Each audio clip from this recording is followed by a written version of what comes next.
Alrighty, good evening, everybody. Welcome to another edition of the Hidden Agenda. I've got some guests with me today. On my right is almost made it perfectly on time, Mr. Blake Mitchell, and the ever lovely Candy Davis. Yeah, she makes us look good. Anyway, we got a lot of stuff to cover tonight, and I kind of want to. I want to let you know. Generally, I know you guys have been saying that we're doing a lot of negative stuff. We're going to be doing quite a bit of positive stuff tonight too. And I'm going to start this thing here out actually with a shout out. I haven't done one in a while. I believe he is a captain, Captain Ricky Montgomery with LPD. Known Ricky for a long time. I didn't know our daughter had gone and I guess got a case of water at some point in time, and had it in her vehicle parked around the side by the Princess. And she 100 pounds soaking wet, I guess. She's kind of small. Anyway, when she got out, she was stumbling to carry it. And Ricky went up there and grabbed the water for her and brought it into the shop. So, Ricky, as a father and as a citizen, I certainly appreciate your efforts, taking us, helping out the community. This is what it's about. And that's, so shout out to you, Ricky Montgomery. Appreciate that, brother. Let's move on into the city meeting from last night. Now, there's quite a bit of stuff we're going to be going over in here. I'm going to kind of just follow along with the agenda. I do want to bring up during the public comment section, the typical stuff of approving minutes from previous meetings. That's standard business. Under public comments, though, Ronnie Dyer got up and brought up something that he had looked into, I think, in a couple of other counties. I know Carroll County. And what it is they have a program. And was it Even Pay? Is that the name of it? Yeah. What it is like with your gas bill. You pay a monthly fee all the way throughout the whole month, through the whole year. So in other words, if you're averaging $40 a year, you pay $40 a month. And then I think in May, which is on the last month, you catch up. So if you are short, if your balance is $60 at that point, you pay $60. If you've paid over, well, guess what? You get your money back, and then they reduce your rate for the following year coming in. So, they make an adjustment. I think that's a wonderful thing. Of course, it needs to be studied, but again, that's a shout out to Ronnie for bringing that forward. That's something that we'll dig into. It's a way to stabilize the price that you pay across all the months. 'Cause a lot of times people were finding out that in the winter months they were having a lot higher utility bills that can have some sticker shock to some people, and so it's a way to diversify that cost across the entire. Well, if you get somebody fixed on a fixed income or on a limited income, Right. It's nice to be able to budget what is a dollar amount, and then maybe squirrel a few dollars away in case you need to pick up on the tail end of it. I think that was a great idea. Yeah. Okay. The big thing next on the end was the gas rates. Now we're going to come back to that. We're going to just kind of zip through this other stuff here, and get it knocked out. The utility cut insurance claim denial, that was tabled again. Yeah. Discuss approved vehicle purchase on an insurance claim. This was for the water department, was it? I'm not sure what It utility. was one of the Lexington utility departments. Yes, it was. Did you catch that? That's in the truck caught I on did fire. not. I just know that a truck caught on fire. Yeah. So yeah, a truck caught on fire, and the bed is going to be salvaged. It's a service bed on it, so the bed will be salvageable to be able to put on one that they've got budgeted for next year. Right. But I don't believe the board did they approve the purchase of one? I can't remember if they did or not. I believe they did approve yeah. to purchase it. I'm about 90% I think they sure. did. I think Yeah. they did. Yeah. So that's just a truck caught on fire to buy another one. Yeah. Pretty simple.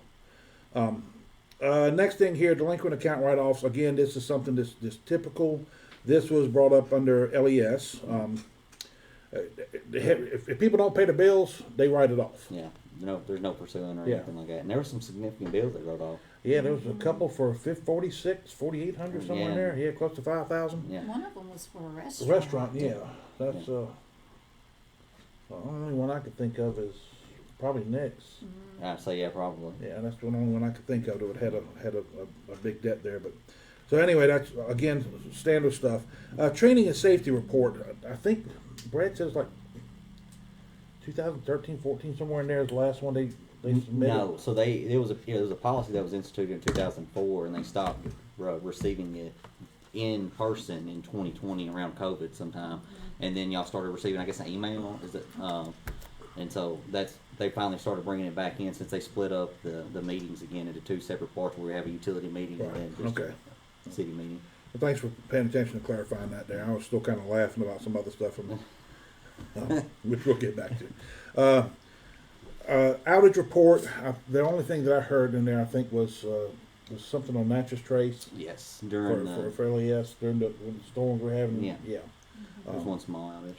So yeah, that was the only thing that was talked about. The LexNet take rate figures. Okay, what the take rate is what it's designed. What that tells us is this number here. They've got it set up for every single customer that's on Lexington Electric can now get LexNet. The take rate is how many customers take it. Right. So they were banking on, in the original budgeting was 4 years. They wanted to be at 30%. They are at 30% now at 2.5 years. Yeah, and steadily climbing. Right, yeah, steadily climbing. So that's a positive thing. LexNet is definitely growing, Yeah. and eventually, you know, we'll I'm gonna say probably in years, not months, but they'll eventually be a self-sustaining entity. Yes. Yeah. So- If not a cash cow, that Yeah. needs to be Yeah, so yeah, Guarded. needs to be guarded significantly. yeah. Put a lock and key on that. Is that also where Brad started discussing the two other issues with the LexNet, as far as how we're going to provide it to subdivisions and to the off-grid community, I guess is what we'll call it? Right, yeah, that's when he got in there and he was discussing that. I think what it is, Whether there's a policy or not about it. right, and they were looking at establishing it and trying to get an idea. I think they were looking at an average cost of installation per house, Right. and they would use that there as what it would cost per house for a contractor to come back in here.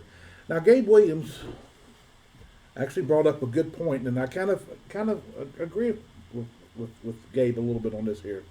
You know, we're pushing this here on a subcontractor that you're going to pay for us to pre-install all this stuff. Right. Yeah, I mean that's not doing anything to helping us generate. It's another cost that we've got to add to them.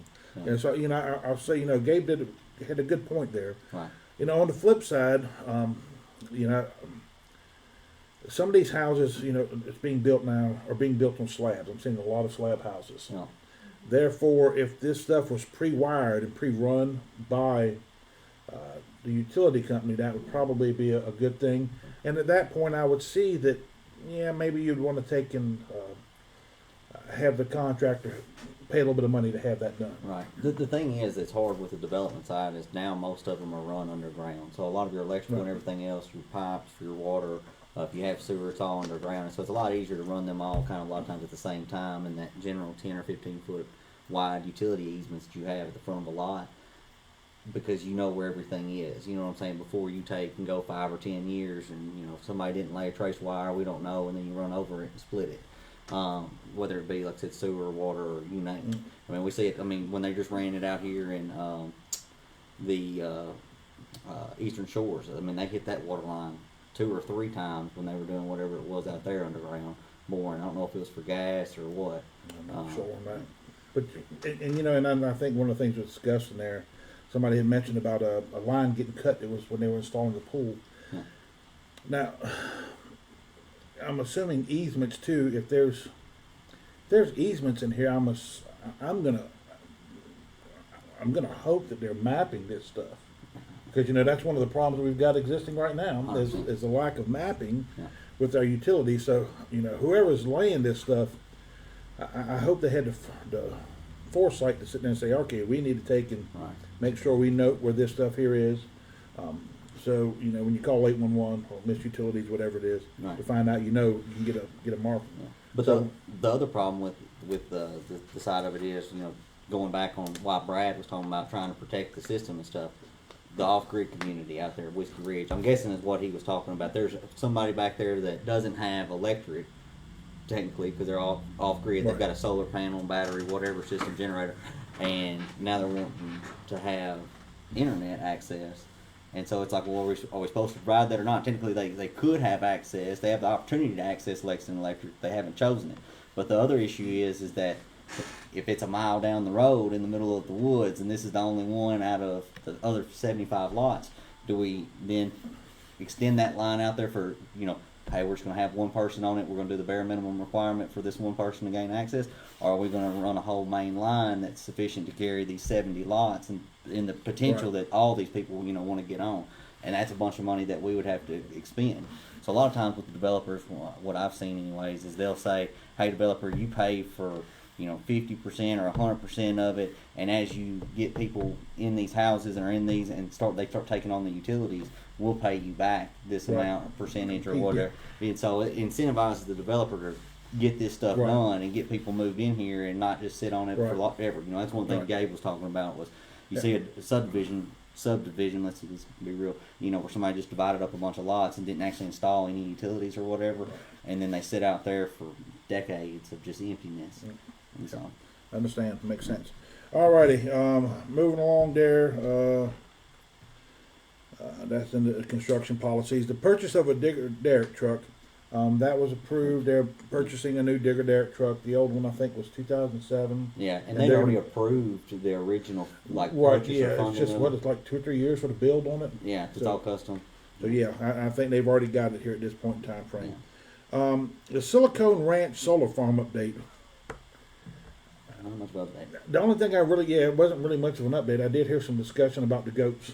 Yeah, Again. about how we're going to maintain it so Yeah, it don't look yeah, ugly. yeah, I don't know so- how you can make a solar farm not look ugly. Yeah, I mean it's And then, it went online Yeah. on Oh, December yeah. 29th. yeah, and they're starting to realize some use for that there now. And that was pointed out, which I wasn't aware of, is there's no battery system out there. There's no battery bank, so Mm. this is only providing during pretty much daylight hours. Yeah, correct. So, But Brad was saying that they had, I'm not sure that they had done something to the system to reorganize the distribution of the power load to where they could maximize the consumption of it instead of trying to sell it back to TVA. right. So it sounds like we're, in theory, maximizing the savings. Yeah, yeah. Alrighty, the next thing we're going to bring up is going to be the discussion of the second reading of the ordinance adopting the gas rates. Mm. Well, and again, as I say, we're going to do some positive stuff here. Kudos to Chip Clark Yeah. for swinging his vote back around. Yeah. I personally appreciate that. Yeah. He, for whatever his reason may be in making that decision, I certainly appreciate it. I am going to assume that if this thing would have passed, it wouldn't have raised enough revenue to still cover the gap that was going to be from where they were shortfall from last year. Right. And then being in that meeting last year, when that happened, I was under the impression, what was sold anyway, was by doing this here, we're still going to see a $3.30 increase come June 1st when it starts. Yeah. It's still coming. It's just not coming early. Right. But in that meeting, I was under the impression that once we passed the first step, which we implemented last June 1st, Yeah. and this step, then we've met what's required of the state. Yeah. That's what I've gathered from it. And it's, I kept hearing the fear factor of, oh yeah, we're going to get the state down here, we're going to get the state down here. But why would we even get the state down here if we're short $345, I think it was? Yeah. And you got $4 million, pretty much $3.9 million. I don't want to say 4. Yeah. $3.9 million in reserve. Yeah. Now I did go back through, and the comptroller has a PDF manual that you can go back and look at with the Tennessee. I don't know what it's TBOR. It's Tennessee Board of Utility Regulations. Yeah. Yeah, I think that's how it's actually listed. And when you go back in there and they talk about reserve fundings, there's no set fee. There's no set percentage. Generally, like, if you look at the general fund, they got to keep, I think, a minimum of 10% or 20% of operating, of their operating budget. Yeah. So if their budget's $10 million, 10% would be $1 million, 20% would be $2 million. So they have a certain percentage. But in that there, it kind of left it open to the city, the municipality itself, to establish that. So there's, as far as I know, we haven't had an establishment in there because we were still talking about purchasing policies and other things that along the year that they wanted implemented from the state. So, like I said, I don't understand why this was even a discussion, but it is what it is. At this point, that failed on the second reading 4-3. Yeah. What I still don't understand about that one is the fact that of all the utility departments, unless we're just flat out lied to by our independent consultants that come in and tell us how we're doing, that was the best performing utility we have by far. It is. I mean, like night and day difference versus the other ones. And it has been. And so if we're talking about keeping, no utility rates or low rates or whatever it may be that we can't, I mean, that's the same thing as far as if you raise that one, because in my mind, and that's the best performing That's utility right. we have, according Yeah. to them. And either, like I said, we don't need to believe the person we spend a significant amount of money to come in and give us consulting information from, or like I said, we're just flat out lied to. That, which is, Like I said, I don't you know. got a coin? Yeah, I mean, we Flip flip it it, out. yeah. I say, but about the That's- same. That's what it. And you're right. And what really concerns me is we hear the pressure of, oh, if we don't get this here, the state's going to come down here Yeah. and they're going to jack our rates up astronomically. Yeah.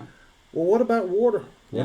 What about sewer? Yeah. Holy what, crap. What about stormwater? What about Pun public intended. works? Yeah. I mean, you talking about something that's just grossly I mean- bad according to their statistics. It blows my mind that we're up here talking about the best performing utility that we've got, Yeah. and the other two are, which I mean, water's not far off of it. Yeah. I think the percentages on water was just a hair bit over gas. I think it was 1%, like 94 or 93%. Yeah. So I mean, it's just a little bit difference in it. But yet we weren't talking about water at all, and sewer was like what 68%. I'd say if it was failing. Well, and the biggest problem I think with sewer is the expense that they've got for Yeah. picking up crossroads. 100%. That was just 100%. that was crazy. Yes, I sir. mean, what the hell was somebody thinking? Right. I mean, it's because you get up on the north miles. side of it. It's Yeah. 7 miles of line across a swamp. And when you look at that there, yeah, because you got to cross the river down there by the bridge. Yes. You got to Right by cross, the yeah, state and then you trooper. got yeah, and then you got the one that's back this way a little bit, Yeah. between there and Co-op. And it's from what I gathered, and I don't know if this is true or not, but it actually picks up on the north side of Crossroads, the RV park up there.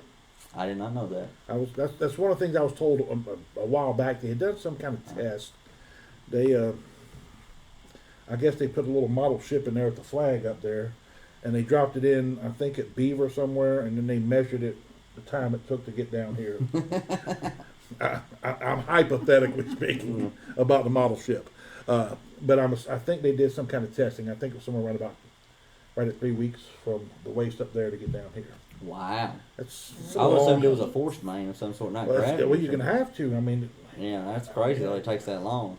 well, I mean, you don't have hydraulic pressure pushing it back down. I wouldn't think. I mean, I don't know. That's mind blowing. Yeah, I mean that's.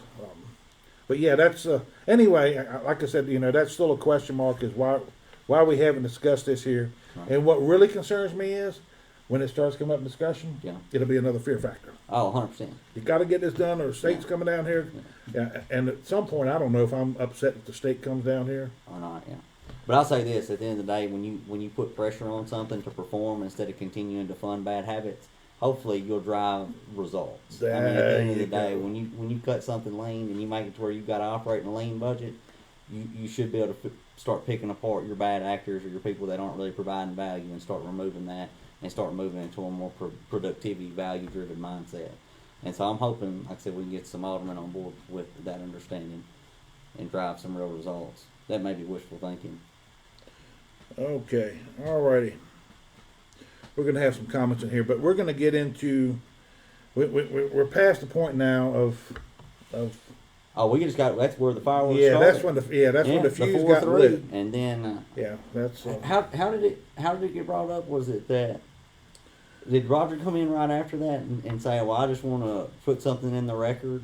Right after it Yeah, passed. right Yeah. after it Or passed. right after it If we're going to have failed. a After that's right after it failed. He wanted it noted in the record. yeah, that this 4-3 vote was done by somebody that is sitting in contravention to the city charter. Well, that's what he said. Yeah, pretty much. Is it not? Yeah. Yeah. So let's get in here and talk about this here, so we understand, and then I'm going to share some information with you, Yeah. and then once we get past this part of it, we're going to come back in because I know we've got a lot of comments already, Yeah. so we'll get up in here and address those two on the tail end of it. After the second reading of the gas increase failed, Alderman Lofton brought up that Alderman Rhodes is in violation of the charter because he has That's what not it is, yeah. has not given up his seat because he has moved outside of the city. Well, this went some back and forth. Alderman Rhodes called out Alderman Lofton for not disclosing that his family got a pay raise, and he voted in a pay raise that directly affects his household income, which is an indirect, is what it's actually considered. They consider it an indirect, since it's not going to him, but it is going to somebody, and it's still getting funneled back to him. So it's kind of indirect. Yeah. So this led to a back and forth. I was sitting beside Candy in the back filming, and I got to say the funniest thing just cracked me up, and it's been a lot of people have talked about it today. Alderman Rhodes called out Alderman Lofton and said, "The only thing you've done for the taxpayers is nothing. You've pretty much the only thing you're worried about is the Verizon plan, family and friends." So, you know, we were in the back, and everybody was turning around to look at us, just laughing. Everybody's jaw was kind of dropping at first when they started going back and forth, but when he said that, we all just kind of bust out laughing. All right, let's address this thing because we got some comments from it last night on it, and we're going to take and explain about why Alderman Rhodes has not given up his seat on the board. The city charter is the city charter. Yes, it has a lot of authority, but it does not circumvent state law, Tennessee Code Annotated. That is the law of the land. And you do have some things you have to look in there with the constitutions that may be addressed a little bit different than what's in TCA. But TCA is it. So the charter has to work within constraints of TCA. If there's something that's contradictory in the charter, then TCA trumps it. That's the way it is. The issue here is not so much that he has left outside of the city, even though that's what the charter states. Where TCA leads into this here is when you start looking back, Tennessee Code Annotated is a crap load of rabbit holes. I can't say it any other way. Yeah. You start reading something, then you got to jump into the next rabbit hole, then go down that rabbit hole, and then you go down another one, and you eventually get back to where you were, and you go start on another one. Yeah. It is a pain. I mean, an absolute pain. And it's one of the things, people's like, you spend 50, 60 hours a week doing this? Yeah, I spend 50, 60 hours a week chasing these things to try to get to the facts of it. But here's what we got. Residency is what it's all about. Now, you went to college. You left home. You went to Memphis, didn't you? Yeah. Okay. Well, when you went to Memphis, you were not living here anymore. But where were you a resident? Here. Yeah. Our son was home on vacation. He is stationed at San Diego in California. And he actually bought a vehicle and got it registered here because guess what? His residency is here. In the military, we call it home of record. It's here. That's it. Residency is not always about where you are. It's about where your home base is. Okay, now let's get into this a little bit deeper. When you go back in and look, if you take the time and do some research and some digging, there has actually been a lawsuit filed by a district attorney. So this is the state of Tennessee versus Alderman Jenna Amaker. Now this is in Tullahoma. Is that Coffee County? Does that sound right? Y'all know? I think it's Coffee County.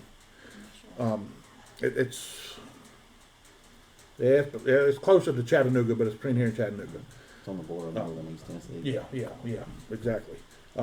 So she challenged him in court, and what it was she had sold her house and had moved outside of the city limits, but she still had land in the city and had intentions, and that's the key word in all of this here, is intentions. Her intentions were to build and come back into the city. So, therefore, she did not resign her seat. Right. Well, when this got to Chancery Court, the Chancery judge ruled on it and stated that the DA did prove that she was in violation of the charter by moving outside of the city limits.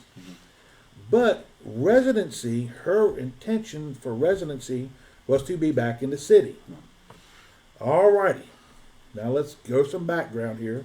I'm going to have to share some personal stuff on Alderman Rhodes, and I have his blessing in doing so.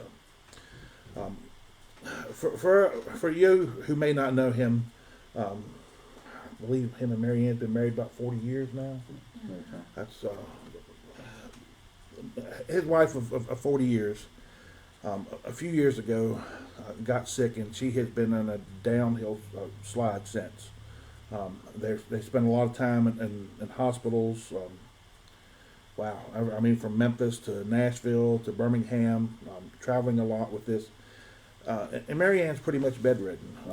She gets up into a wheelchair, but she's pretty much With paralyzed. assistance. With assistance, right. She has no, she's pretty much paralyzed from the waist down. And Tim is Her main carrier. he's her main caregiver. So what happened was his house was not handicap accessible.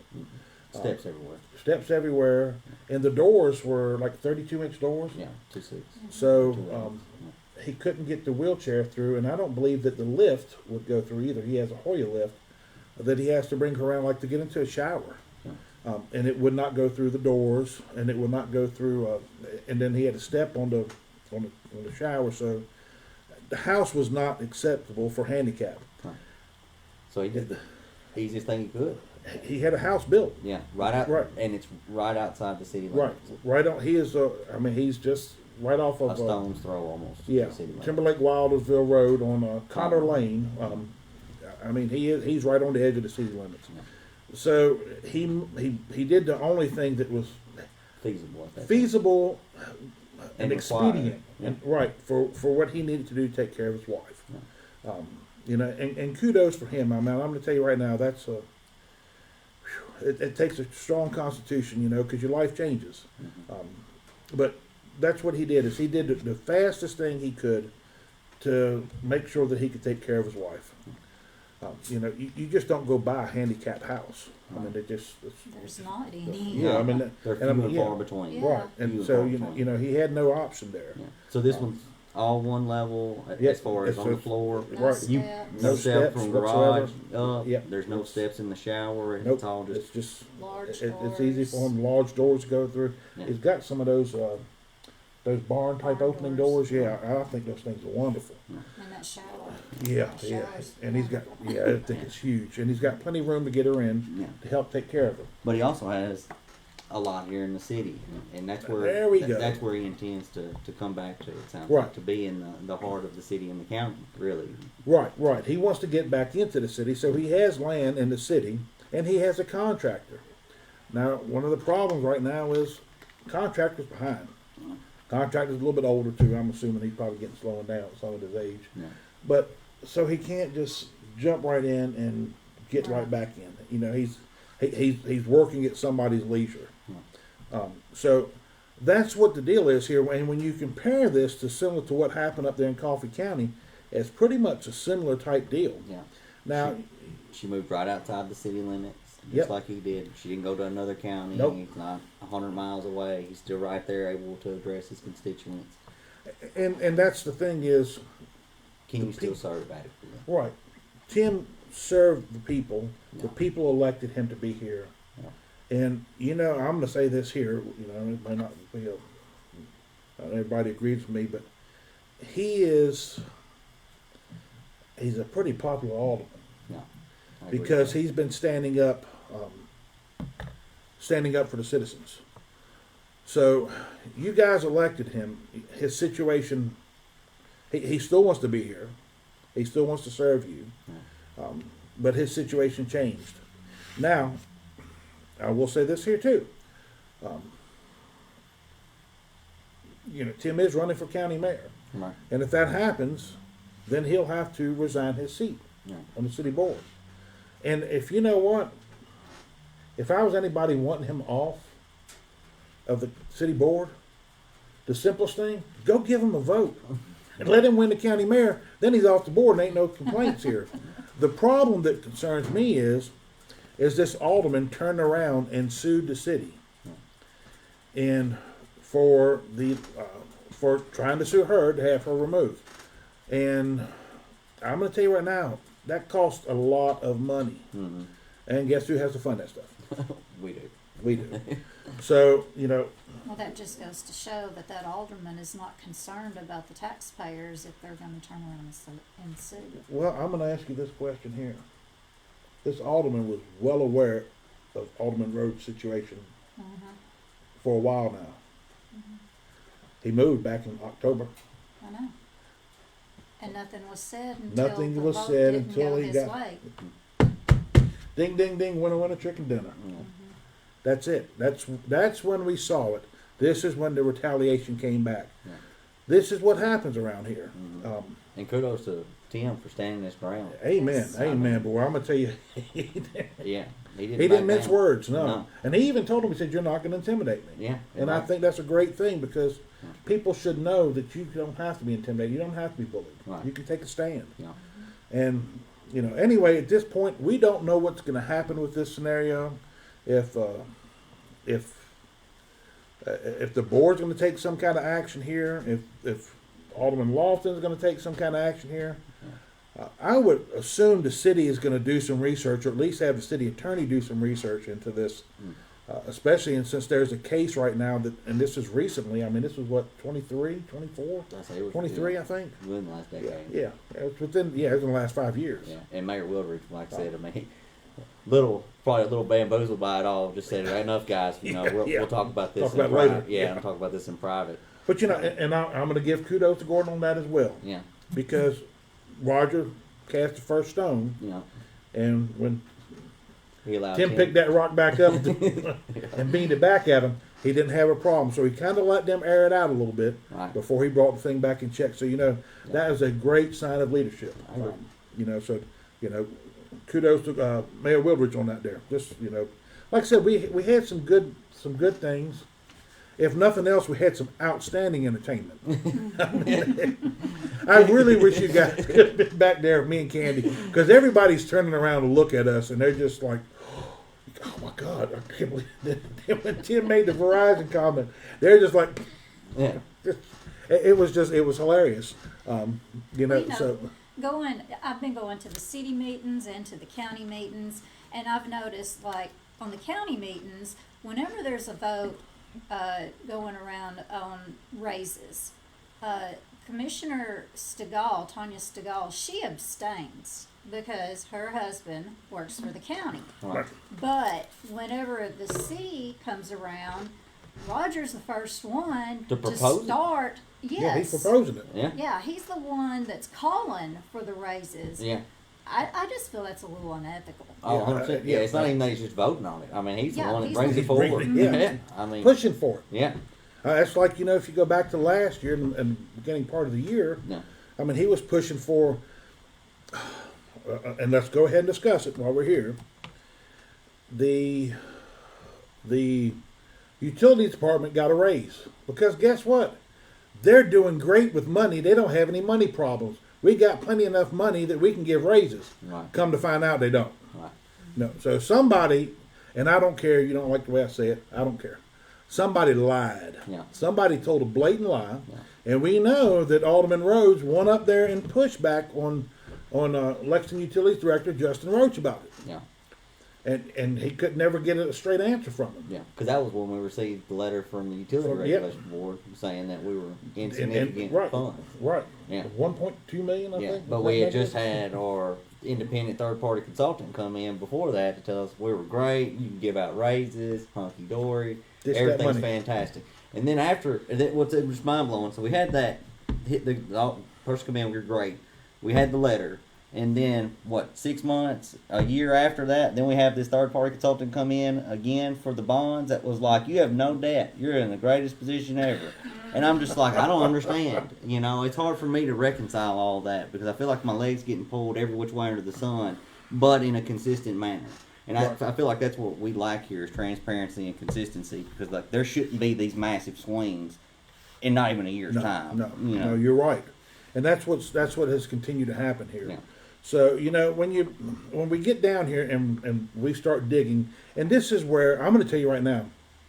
One of the phone calls I got last night after the meeting was, these people need to be attending these city meetings, if nothing else, for their entertainment value.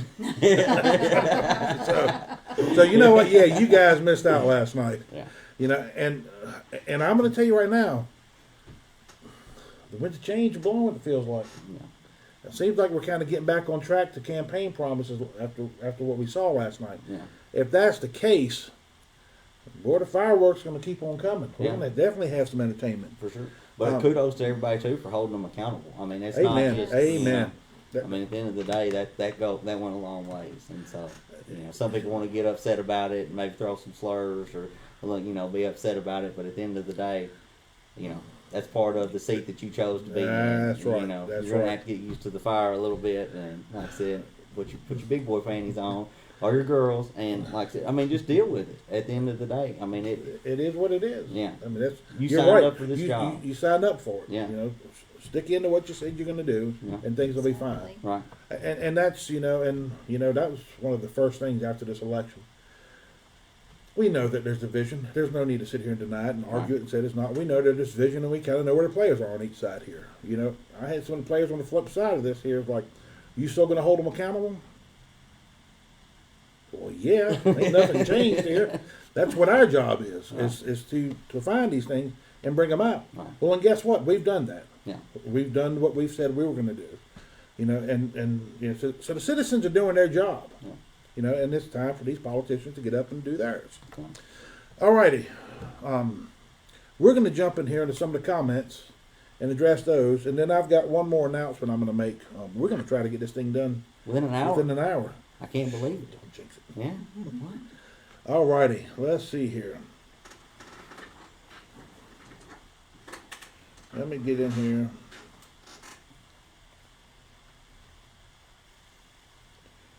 Okay. David Pritchard, it works great for people on fixed income. I'm set up with WPUD and Huntington. All right. I might reach out to you tomorrow a little bit about that, David. I was going to contact Mayor Butler over there, see if he could give me some information, but I could definitely talk to you about it. I think that that might be something to really look into. I like that aspect of it, of having a set monthly fee that you know it's going to be, and knowing that 1 month may change. I really think that's a great idea.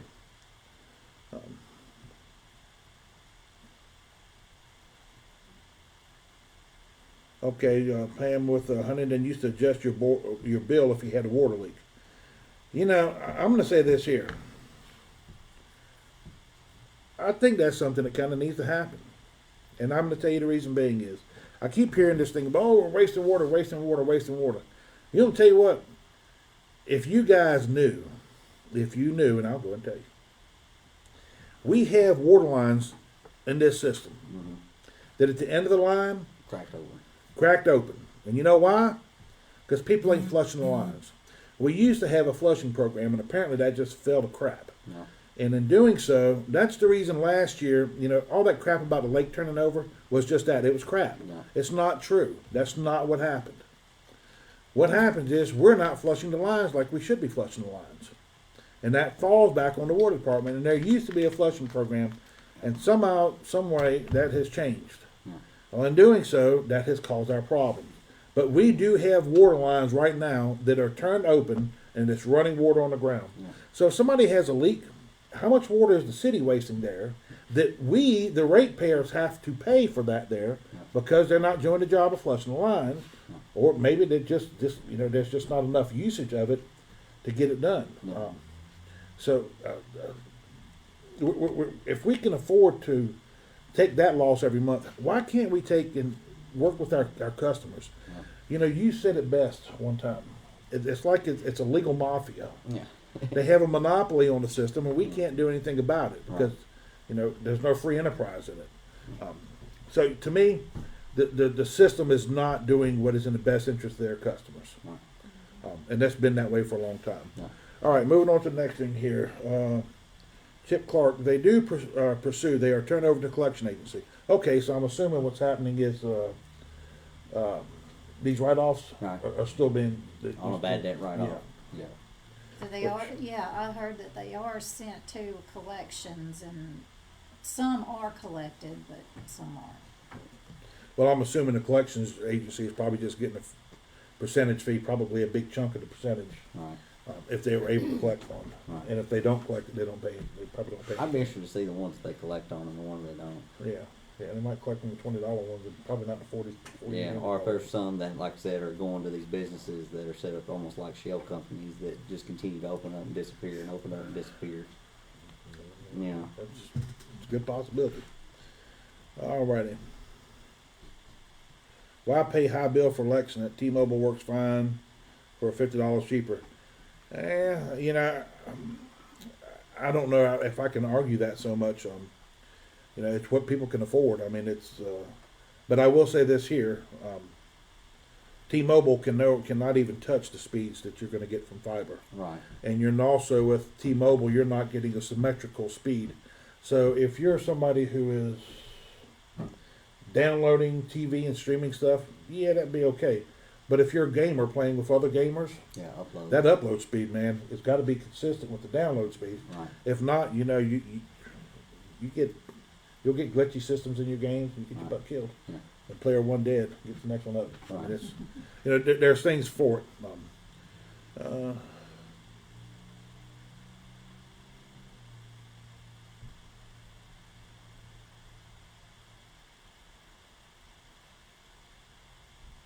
Yeah, that's right. I mean, Sandy. I mean, you're supporting Lexington Right. by getting LexNet, and you're right. Spectrum got out there. Where I'm north of where Sandy lives. We're not on LES. We're on Carroll County Electric, and we just got Spectrum probably about a month ago. We actually installed it. I think we actually had it turned on. We just got it turned on like the 28th. I think it was a Sunday they came out before April had surgery. So, and actually, what's really cool is we our cell phones. We saved probably close to $100. Now, granted, we were on Starlink, which is $120 a month. Right. But you got to get what you got to get. I mean, that's just what it boiled down to. Because we couldn't get T-Mobile. Our problem is where we are. We're down in the valley, and we got line of sight issues with the towers. Yeah. So it was spotty. You'd have to stand in certain places of the house to get service. And even I know on my cell phone, same thing. Sometimes I drop out because just bad area where we are.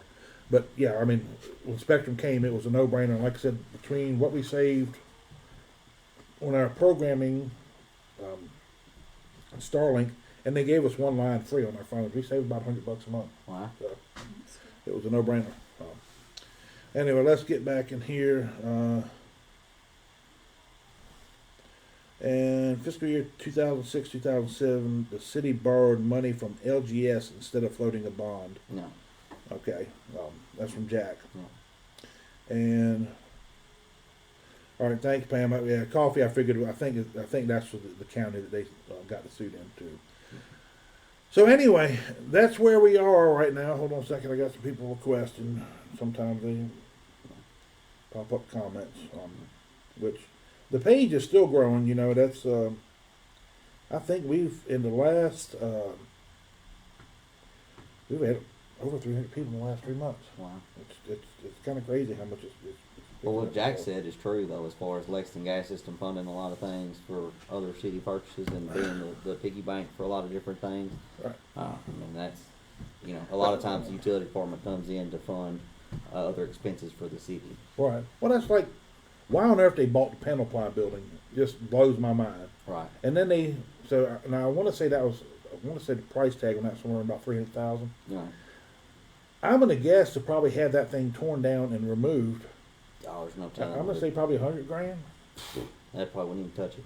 Okay, well, Yeah. and then now they still have to keep the lot clean, Yeah. mowed. If not, they're gonna call the The city inspector. city inspector out there Yeah. on them and write them up and leave a door hanger out there. That's right. So bottom line is, this is costing us money. Yeah. It's costing the ratepayers money. That's right. And it's dormant land doing absolutely nothing. And it's probably not in the best spot for retail or the lot the way it lays. Yeah. It's too narrow. So I don't know what it's really going to be good for. I mean, it's I don't know. But it also takes it off the tax roll. That's the other thing. Yeah, Every yeah, time we that's- buy yeah, something, there's we no no way- longer yeah. receive property taxes from it, Yeah. and it's prime commercial real estate. That's the other thing that kind of blows my mind is we have all this land, but you don't ever. I don't see any of it ever advertised. Like we have all this land in the industrial park, but like I haven't ever seen anything mentioned anywhere that's like, hey, prime building location, utilities in place, like come develop here. Great workforce, you know what I'm saying? Brand new industrial park, 10 minutes off I-40, great place for you. Nothing. I don't see none of that.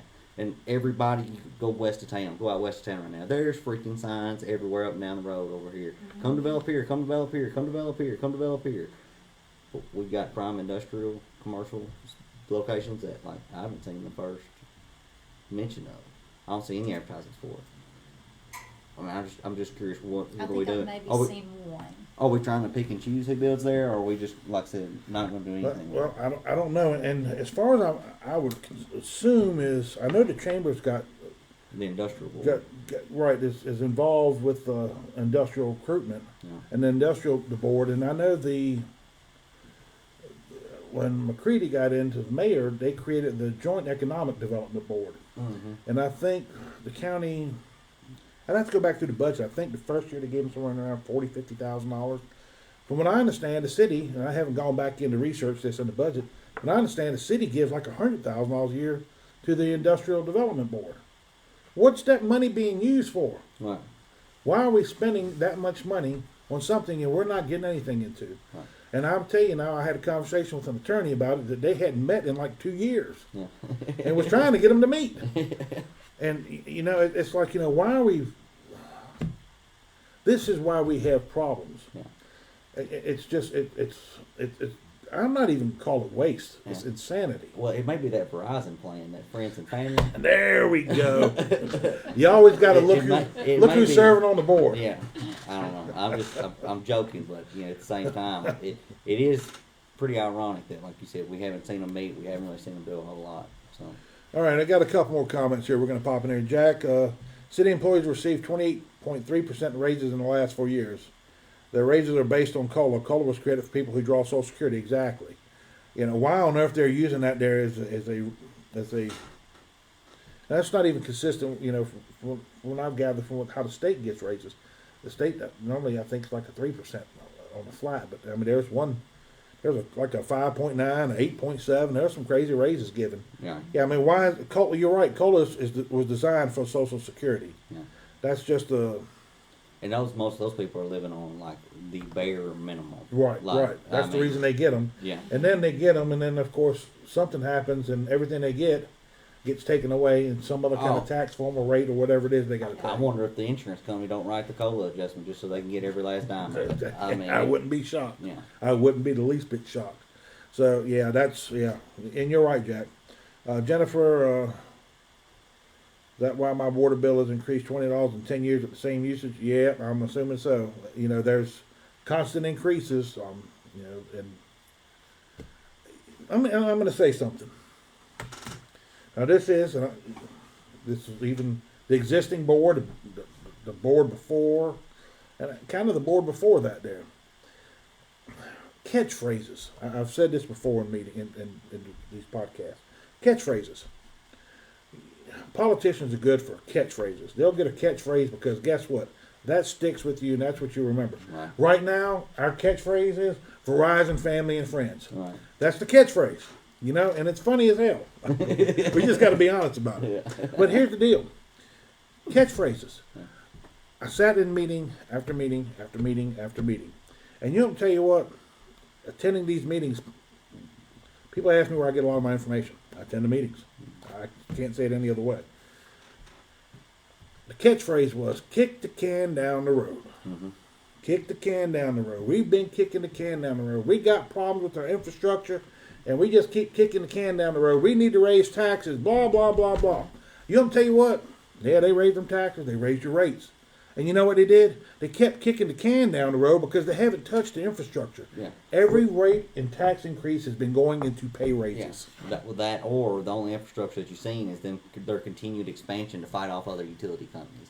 Like, oh, well, we have to fill in this gap right here because we don't want this other utility company to come in on our territory right here. And so we'll spend all this money on the expansion, but your failing lines and everything that are interior that we've had going on for decades, it's like, oh, well, you know, we're not going to gain any revenue off of them. There's not anybody else here. So, you know, we're going to spend the money elsewhere. We can gain additional revenue sources. It's like, yeah, but where you're gaining revenue sources costs you a significant amount more to Right. gain. Right. And you're not taking care of your people that are already on your system. You know, that's what, like I said, floors mean at the end of the day. You have to provide a quality service for your people that are already on the system. And that was by and large why people came to the city to Right. gain. to gain the services. Yes. And you know, and you're paying more in taxes, more in rates, and your services are actually decreasing. Yeah. And Yeah. that's crazy. But then you go out into the county and you're getting all the same services almost that you did in the city, or a lot of them. And while you do pay a higher rate, Right. you don't pay city taxes. Right. Uh, Right. You know. But yeah, you're right. You pay a higher rate. But you know, it's when it gets down here, it's when you look at these things here, it's all kind of common sense. It's real simple. You just have to kind of pay attention to it, and you'll see exactly what's going on. Because you know what, we have been raked over the coals, and they still have not done anything to fix the problems that exist. And I guarantee you, come budget time, they'll think that everybody's forgotten about it. Oh, we got to fix this and we got to fix that. We got to have this. We got to have that. You know, we're dilapidated. Our trucks are 3 years old. We can't drive them no more. Yeah. That's what you're going to start seeing. And when that happens, they're going to want, we need more from you. Give us more. We need more rates. We need more taxes. Come on, Candy, give up the taxes. And it's just, that's what they want. It's just constant taking from you Right. because they can't manage their own damn stuff. Right. Now, I'll tell you, I had a conversation last night. I'm going to pop back in here on comments in just a second. And boy, I'm going to tell you, it set wrong with me, and I'm not calling no names in this here, but I'm just going to say it set wrong with me. But in defense of a manager, nice guy. Let me tell you right now, nice guy don't mean jack. Cares about the community don't mean jack. You know, I'm tell you what, the ability to do the job is the ability to do the job. You either have the qualifications and the skill set to do it, or you don't. Yeah. It's that simple. You know, I'm tell you what, I had somebody come in today, nice guy. We were talking about this here. I said, you know, I'm tell you what, you may be a nice guy, but I wouldn't hire you to come here and groom dogs. You don't know jack about it. Right. And just because you're nice doesn't mean that you can come in here and be an effective groomer. Right. It's just the way it is. Right. That's the reality that we face. Right. But that's what happens is, oh well, we can beat up the people who's talking bad because we've got nice people. Nice people don't mean crap. Right. You don't tell you what, they're taking advantage of you behind your back. That's not so nice. That doesn't make for a nice person. Right. It's all about providing a quality service at a reasonable value. That's it. And like I said, people need to get back into that value-driven mindset instead of, once again, well, they're nice, their family's this and that, and everything else, because that's really caused us a lot of issues. And that's why I was saying before, you know, if you continue the bleeding and allowing additional funds, you continue to exacerbate the problem. You kick the can down the road. Right. Instead of getting people to get lean and to actually focus on, well, where are we getting our value, or who's costing us money and not providing value, you've got to put the pressure on. You know, I mean, it's just like growing a diamond. At the end of the day, it don't form until you have pressure. And so you need to come in there and build that so that you can force them into refining. you have to have refinery. Jack commented, 300 million gallons of treated water is unaccounted for annually. That's a lot of water. That's a lot of water. That's a lot of water. Yeah. I don't know, Jack. You know, you might be right, Jack. I may be wrong. I would think I could see maybe That's crap. 3 million or 30 million. I don't know if I could see 300. That's because I thought the lake could only produce somewhere in the neighborhood of about 3 million a day. That means about a third of the year, a little over a third of the year is gone, is wasted. I mean, it wouldn't necessarily surprise I me. mean, yeah, It wouldn't necessarily yeah. surprise You me. might be right on that, Jack. Don, city receives 70% of the bill collected per comments by city recorder at meeting. Collection agency appears to get 30%. Okay, Uh-huh. so we do get some money there. Yeah. And now, we would do the write-off. I'm assuming that 70% we have to bring back into the revenue stream at some point because you've already done the write-off. Yeah. All right. Depends on how they do the bad debt right off. Or they have to buy more useless equipment. Amen. Yeah. I want a glass chipper thingamajiggy and a shredder. Mm-hmm. I think that thing's caught on fire twice now. I know once. Anyway, Scotty, Social Security COLA was eat up by insurance increase this year. That's what I've been hearing. Mm-hmm. That Every it's dime crazy. of it. As a If matter of not fact, more. more. Yeah, Yeah. I think it overextended past Yeah. what the increase was, and that's crazy. I've seen somebody's that went up 29% this year from year to year. I was like, that is insane. On top of the 17% they had last year. Right. Carol, the water bill seems to go up, and they don't even upkeep the meters out by the road. Mine is terrible. I try to find something good in things, so I'll say at least I don't have to draw water anymore. Thanks, James, for everything you do.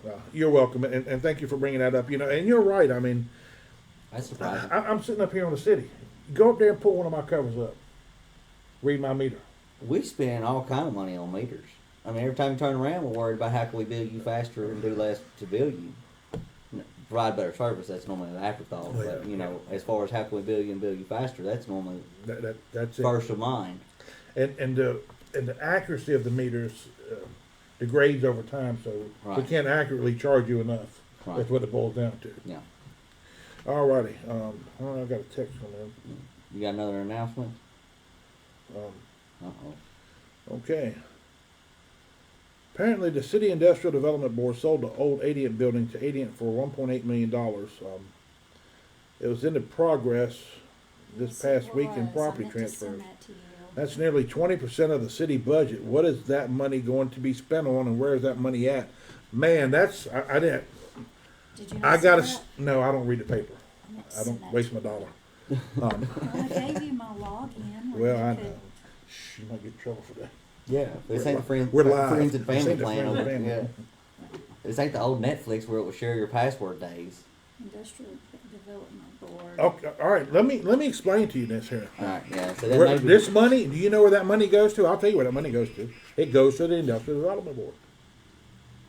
yeah, It goes to the it does not come back in the general fund. yeah. It goes to the Industrial Development Board. What is the Industrial Development Board doing with the money? 1.8 million. Let me ask you a question here. I mean, if they hadn't met in 2 years, how on earth are they having a legal board meeting? I mean, I would think that anything that's got taxpayers' funding tied to it would actually be would have to have some kind of minutes to provide to Yeah, to or the annual comptroller. report or Yeah, there's something. got to be something. I mean, I would assume that So- would be administratively dissolved Right, just so- like any other. Exactly. Yeah. Yeah. If you don't do anything at the corporation, it just the Yeah. state will shut it down. Yeah. So, we need some accountability on that there. I'm hoping that maybe, if there's I know we got some aldermen paying attention. Alderman, mayor, whoever's paying attention, bring the Industrial Development Board in front of you. Find out what's going on with the money that they're taking in. Yeah. Where is that $1.8 million going? You know what? That's a lot of money. A lot of money. But I wonder if that is something to do with the way that the industrial. So Adient, I believe, originally purchased the building, and then they, through the essentially the pilot program, the payment in lieu of taxes, Right. then they transfer it back to either the county or this industrial development board to hold the property, so they don't have to pay property taxes, right? And so they do this payment in lieu of property taxes pilot program. And so I wonder if that has something to do with that pilot program. Once they left the building, if they had to, you know what I'm saying, show this sale back to them. I don't know if there's actually any transfer of money or if it was just, like I said, in a legal, figurative way, essentially. Okay, but but it looks like the Industrial Development Board has sold it to them. Yes, it looks like that. Okay, so there's a revenue stream there, and I understand what you're saying Yeah. about the pilot, Yeah. but there's a revenue stream. Right. $1.8 million. Yeah. That's a lot of money. So if that revenue stream is in here, where is that money going? What is the Industrial Development Board doing with that money? What are they doing with $100,000 a year that they're receiving from the city? This is what there's no open books. We don't know. We have tax dollars going to so many different things, Yeah. city and county, Yeah. that we don't have any accountability on. Right. You know, and I'll give you a prime example. In the county, this has probably been a year and a half ago. The county used to be on monthly meetings. They went to quarterly meetings. And the reason they went to quarterly meetings, I know this here because I was asked for the paperwork. Commissioner Jeff James wanted to go back to quarterly meetings because the commission had voted, I think in 2015, I've got the minutes from it, had voted that any entity, nonprofit, whatever it may be, any entity receiving $10,000 or more of tax revenue was required to come in front of the commission Yeah. at the quarterly meetings to explain what's going on with the money that they're receiving from the county. Right. And you know what? To this day, Never. not one has shown up there, with the exception of one time, and it really wasn't about that money. It was about other money that was coming in. Yeah. Nobody has come back in. And I'm going to tell you right now, we're giving a lot of money out to nonprofits. Yeah. And you know, and I understand somewhat some of the money that we're giving away, not all of it. But there needs to be accountability. Somebody needs to come in here and show what's happening with our tax dollars. Yeah. And that's where the commission and the board needs to take a step up and say, hey, we demand accountability. Yeah. We're not going to give you any money until you come back. That's here right. and give- Yeah, and we're it's not cutting- that, guess what? They control the purse strings. All they got to do is say you're not getting anything. and that's their main lever. Like, That's it. People need to understand that is their main lever. That's it. So maybe that can happen. Appreciate you sending that text in because I was not aware of that there. All righty. We'll look further into that because that is odd. Yeah, that's maybe, like I said, maybe somebody will take and get us some information. Let me get back here. There it is. Okay, I'm going to finish off on these comments, and I'm going to take and we're going to wrap this up because we've hit the hour mark and expand it. They're real close to being straight up Democrats. Touche. I got nothing. One of the things that hurt us most for 20 years has been the 4-3 vote. Unaccounted water is shown in the audit. All right, I'll definitely have to look into that there. Appreciate that. A heads up on that one, Jack. And Eaton State. They don't want you to know where it's going, and that's it. That's really what it boils down to, is they don't want us to know what's going on with it. But you know what? If they don't want us to know what's going on, tell us where it's at, or not worry about it, and just keep getting the beating. Right. Because you know what? I got a big broom, and I just keep on swinging away. Right. Well, and like you said, you have people that come to you with information, and that's why we appreciate people, bringing that stuff to us so that we can look into it, investigate, and try to bring it out to people and flesh out what's going on. That's it in a nutshell. Yeah. You are responsible for most of the stuff that comes up here. Right. You know, it's if our biggest source is the taxpayer. Yeah. They share so much information with us, and you know what? We don't mind being the ones taking the beating. I mean, it's not a big issue. Tonight when I go home, I'm asleep like a baby. Fine. I ain't thinking about nobody. Yeah. I ain't worried about nothing. Tomorrow I'll come in here and work, and I do my same old thing that I've always done. Nobody's hurt anybody. You know, I mean, as many people have told me, "Oh, you got to watch. You got to be scared." Ain't nobody ever flexed up at me. Nobody's ever stepped in here and tried to be ugly, try to cause a scene. I've heard all the concerns about threats, but I ain't seen a single problem to have a threat. Right. And you know what?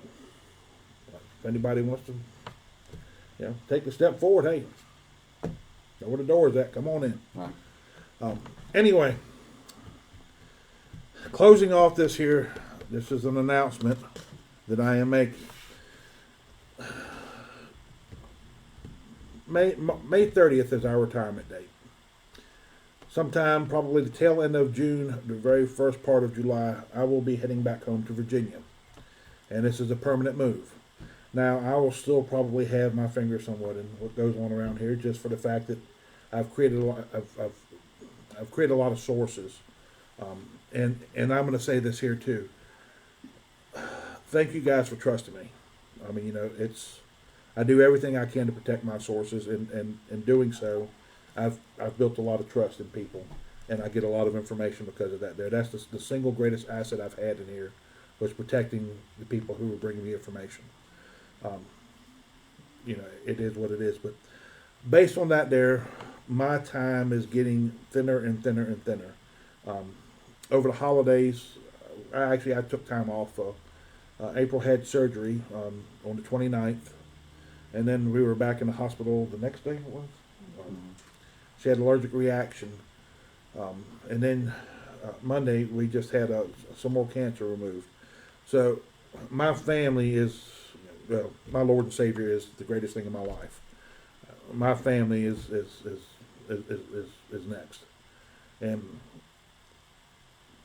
I spent time with them.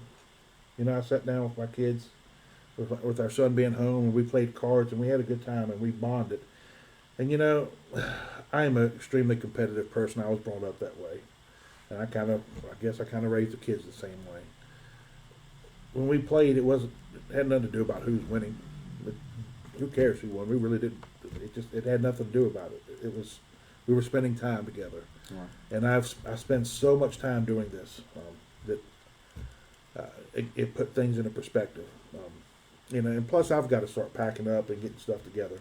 So what's happening now is I'm not stepping down completely, but I am going to take a much smaller role on the taxpayers page, and these two here are going to take a step up and fill that gap.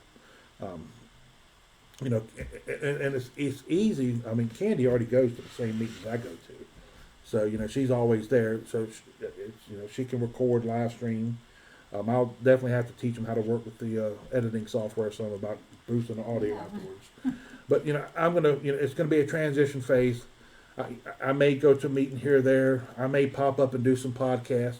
I know that coming up, we've got to deal with the candidate podcast. You two are probably gonna have to pick up, so I'll help you out there. Because there's a few candidates who've asked me personally if I would do it, and I will. I'll honor that. I gave my word, and I'll honor that. But anyway, I just want to let you guys know that, you know, moving forward, I'm not going to be as playing a larger role on the taxpayers page. It's time to start the transition phase. I've also got there's so much going on behind the scenes that you guys probably don't know. Well, I know you don't know about. Some of you don't know about at all. And people have called for help. And you know, when people need help, I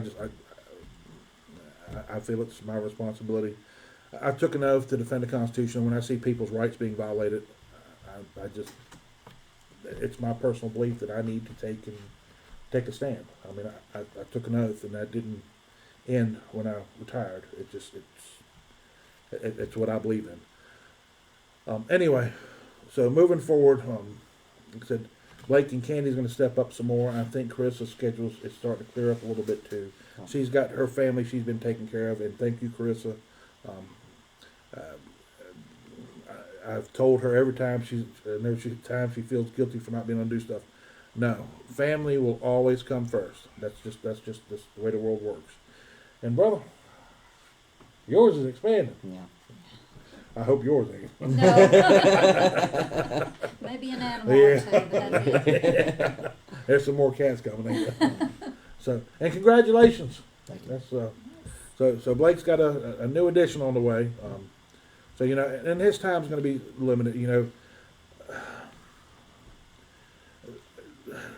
I want you to understand that you know it's what I do has been a passion. You know, because I care. I care about my community. I care what happens. And you know, this is something that's it's kind of hard for me to do, but it's something I have to do. But knowing that you know, you have to be patient because you know everybody else's time is not the same as what my time has been. you know, I was raised to fight, spent most of my life fighting, and this was just another chapter of me fighting for what I believe in is for what's right, and for our rights as citizens and people of this country. Anyway, that's where we are with this here. Like I said, moving forward, you're going to see a lot more of Blake and Candy, less of me, and we're going to start probably here in the next couple of days getting out some more of the. I know we've got the Q&A post on the sheriff. We're going to do the ones for the mayor. Yeah. We're going to do. I'm not going to go specifics on commissioners, but I will do a Q&A post on commissioners. And if you've got something that's going to be specific for the commissioner in your area, when that podcast comes out, that's when you need to ask the question. It's during that podcast, so that commissioner, those commissioners for your district can handle that. Honestly, I don't know how many will jump in on board here. You know, we've posted some stuff that's probably inflammatory, and some of them don't like what we have to say, so they more than likely. We saw that during the city election. We had people who didn't join us, and that's okay. I mean, that's their choice, you know. But anyway, we're gonna move forward with that there and start kind of getting going with this election, because we're getting close to. I think the campaign season is probably going to kick in. I think the weather's kind of played an oddball factor because we've had so much warmth. Right. You know, it's kind of like everybody's like in a hurry. Let's hurry up and get winter over with, so we can get out and start beating on doors, Right. so to speak. But anyway, that's the announcement for tonight. If there's any comments, I'll check them afterwards. But thank you guys for putting up with me for. I think this is probably 4 or so years that I've been doing this. Yeah, I certainly appreciate it. I know this page is. I was having a conversation today with somebody, and they called it. Well, it's your page. This page isn't me. This page is way bigger than me. It's not at all. This is your page. This is your place where we get information to you. This is where you come in here and you can have a conversation. You can express issues and concerns. But this page doesn't belong to me. This belongs to the people. And, you know, that's, it's yours. Continue to use it and do what you need to do with it. And like I said, definitely, you see Blake and Candy out, and, you know, buy them lunch, buy them dinner, fill up the gas tanks or something. I'm trying. Yeah. I'm campaigning for you guys. Anyway, you know, they're definitely, if you see them, say hi, step up, you know, introduce yourself. I've met a lot of people that way.